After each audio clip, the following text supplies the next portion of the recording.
अखिलेश जी का भाषण चल रहा था तो बघेल जी ने मुझे चुटकुला सुनाया। आपके स्टेट के आपके चीफ मिनिस्टर के बारे में चुटकुला है, मैं सुना देता हूं आपको, सुनना है?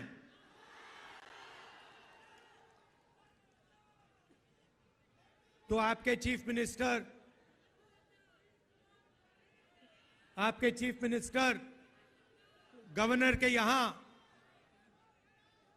स्वेरिंग इन के लिए गए। बड़ा धूमधाम था।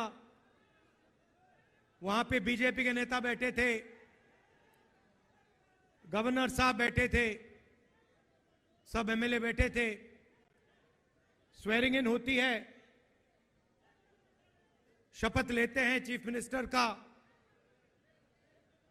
उनके मंत्री, 2-3 मंत्री भी शपथ लेते हैं। खूब तालियां बजती हैं और फिर नीतीश जी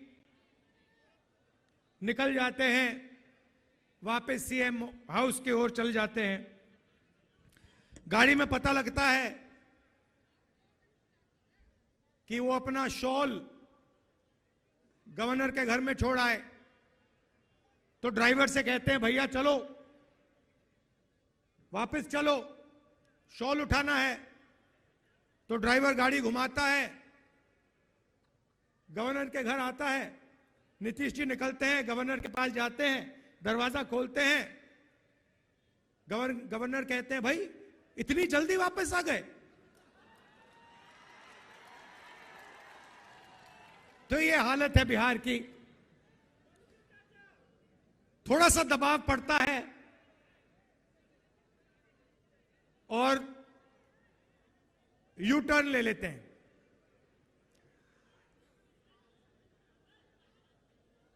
दबाव क्यों पड़ा? क्योंकि बिहार में हमारे गठबंधन ने एक बात जनता के सामने रखी है। इस यात्रा में हम 5 न्याय की बात कर रहे हैं। उनमें से एक न्याय, उसको आप सामाजिक न्याय कह दीजिए, उसको आप हिस्सेदारी कह दीजिए, उसको आप भागीदारी कह दीजिए, उसके बारे में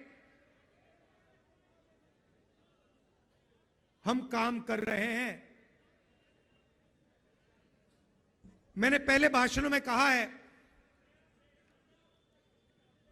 कि इस देश में अलग अलग वर्ग के लोग हैं। पिछड़ी जात के लोग हैं, दलित हैं, आदिवासी हैं, माइनॉरिटी हैं, जनरल कास्ट के लोग हैं।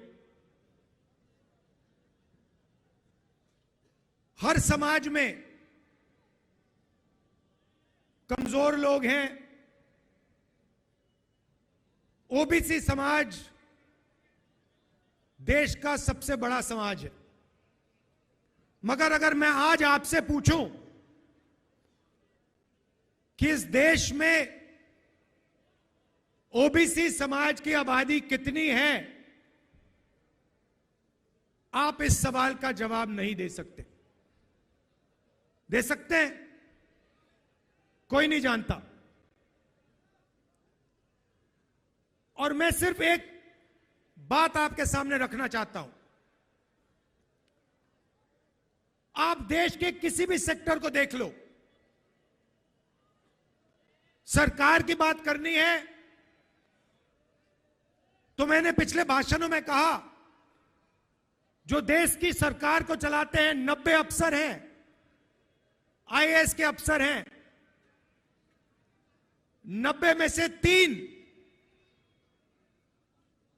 ओबीसी वर्ग से आते हैं। और अगर 90 अफसर पूरे के पूरे बजट के बारे में निर्णय लेते हैं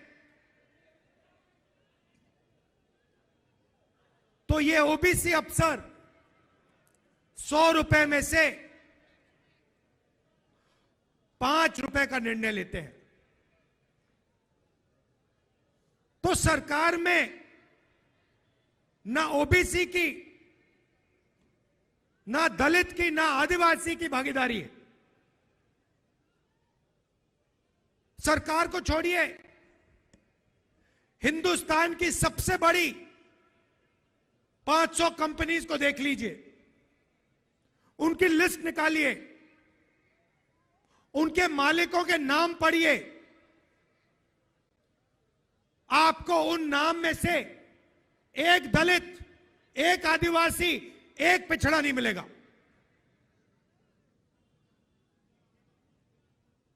मीडिया को देख लीजिए, अखबारों को देख लीजिए, टीवी को देख लीजिए, एक मालिक ओबीसी वर्ग, दलित वर्ग, आदिवासी वर्ग का आपको नहीं मिलेगा। रिपोर्टर मिल जाएंगे, उनको भी कोने में बैठा रखा है, जो उनके दिल में वो बोल नहीं पा रहे हैं। मगर सीनियर मैनेजमेंट में और मालिकों में आपको एक ओबीसी, एक दलित, एक आदिवासी नहीं मिल सकता।